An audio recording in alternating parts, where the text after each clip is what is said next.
வெற்றி தமிழ் பயிற்சியாளர்கள் அனைவருக்கும் இனிய நற்றமிழ் வணக்கம். நாம் இந்த ஒளிப்பதிவில் முடியரசன் பற்றிய ஒரு சில தகவல்களை காண்போம் வாருங்கள். இயற்பெயர் துரைராசு, ஊர் மதுரை அடுத்துள்ள பெரியகுளம். சுப்பராயலு மற்றும் சீதாலட்சுமி பெற்றோர் ஆவர். காரைக்குடி மீனாட்சி சுந்தரம் உயர்நிலைப்பள்ளியில் தமிழ் ஆசிரியராக பணியாற்றினார். தந்தை பெரியாரிடமும் அறிஞர் அண்ணாவிடமும் நெருங்கி பழகியவர். ஜாதி மறுப்பு திருமணம் செய்து கொண்டவர். தனது மறைவின் பொழுதும் எச்சடங்குகளும் வேண்டாம் என்றே உரைத்து அவ்வாறே நிறைவேற செய்தவர். சிறப்பு பெயர்கள்: கவியரசு, குன்றக்குடி அடிகளார் வழங்கியது.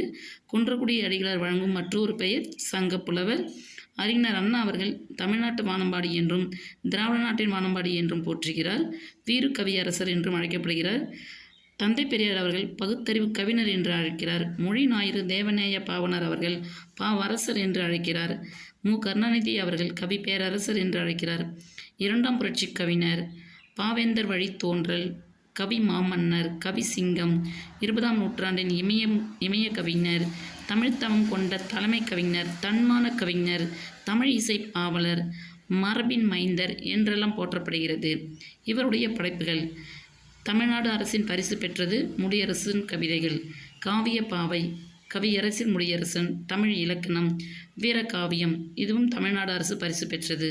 பாடும் குயில்கள், நெஞ்சு பொறுக்குதல் இல்லையே, மனிதனை தேடுகிறேன், தமிழ் முழக்கம், ஞாயிறும் திங்களும், வள்ளுவர் கோட்டம், புதியதொரு விதி செய்வோம், தாய்மொழி காப்போம், மனிதரை கண்டு கொண்டேன்.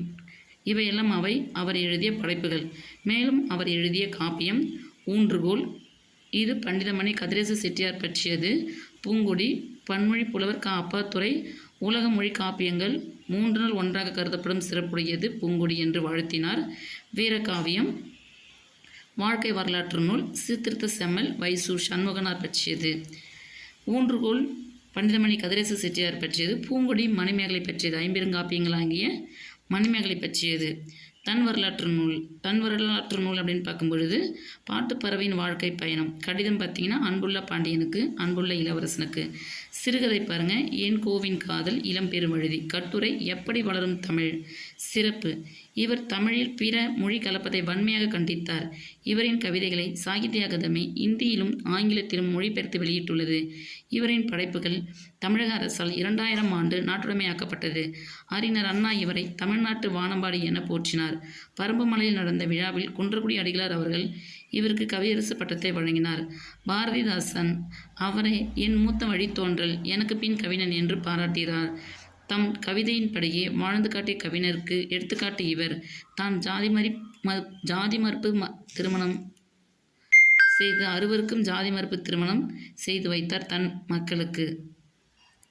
குன்றக்குடி அடிகளார் ஜாதி ஒழிய வேண்டும் என கவிதையிலும் மேடையிலும் முழங்கிய கவிஞர்கள். அவற்றை தன் வாழ்வில் கடைப்பிடித்தவர் கவியரசு முடியரசனார் தவிர வேறு யாராவது இருக்கிறார்களா என தெரியவில்லையே என போற்றினார். தந்தை பெரியார் கவிஞர் யார் என்பதற்கு எடுத்துக்காட்டுதான் ஐயா பகுத்தறிவு கவியரசன் முடியரசன் என்று கூறுகிறார்.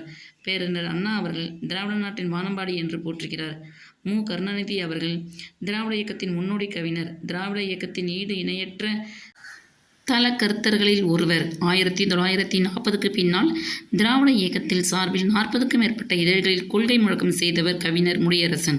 அதிலும் குறிப்பாக முரசொலியிலும் முத்தாரத்திலும் அவர் கவிதை இடம்பெறாத நாளே இல்லை, நாளை இருக்க முடியாது. இன்று திராவிட இயக்கம் நிமிர்ந்து நின்று கோலோச்சுகிறதென்றால் அன்று முடியரசனார் ஆற்றிய இலக்கிய பணியும் காரணம் என்று மு. கருணாநிதி அவர்கள் பாராட்டியுள்ளார். எம்ஜிஆர் கவிஞர் என்றால் இப்படித்தான் வாழ வேண்டும் என்று முடியரசனார் அவர்களின் வாழ்க்கையை பார்த்து தெரிந்து கொள்ளலாம் என்று கூறியுள்ளார். அன்பழகன் அவர்கள் பாரதியார் என்ற வித்திலிருந்து முளைத்து பாரதிதாசன் என்ற செடி, அச்செடியில் தழைத்தது முடியரசன் என்ற கொடி என்கிறார். முத்தமிழ் காவலர் கி.ஆ.பெ. விஸ்வநாதம் அவர்கள் 20ஆம் நூற்றாண்டின் இலக்கியவாதிகளில் இணையற்றவர் கவியரசர் முடியரசனார் என்று பாராட்டுகிறார். முடியரசனின் பாடல்கள்: இன்பம் ஒரு கரை, துன்பம் ஒரு கரை, இரண்டும் கொண்ட ஆரடா வாழ்வு, வரம்பில்லையில் எம்மொழியில் அழிந்து போகும், மனவினையில் தமிழ் உண்டா, பயின்றவர் தம்முன் வாய்ப்பேச்சில் தமிழ் உண்டா, மாண்ட பின்னர் பின்னவனையில் தமிழ் உண்டா என்று தமிழின் நிலையை சுட்டி காட்டுகிறார். மேலும் ஒரு சில தகவல்களை அடுத்த காணொளியில் காண்போம். நன்றி, வணக்கம்.